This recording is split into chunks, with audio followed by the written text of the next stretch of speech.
আসসালামু আলাইকুম রহমতুল্লাহি ওয়া গুড মর্নিং এভরিওয়ান। বিসমিল্লাহির রহমানির রহিম।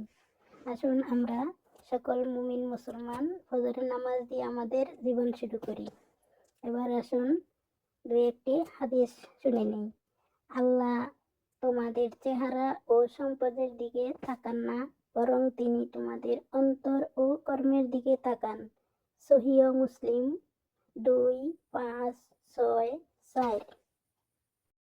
হ্যালো গাইজগণ, তোমরা কেউ কারো গীবত নিয়ে সমালোচনা করো না, যা শুনলে ওই ব্যক্তি কষ্ট পাবে, কারণ গীবত এবং কষ্টের ক্ষমা কিন্তু আল্লাহ করবেন না।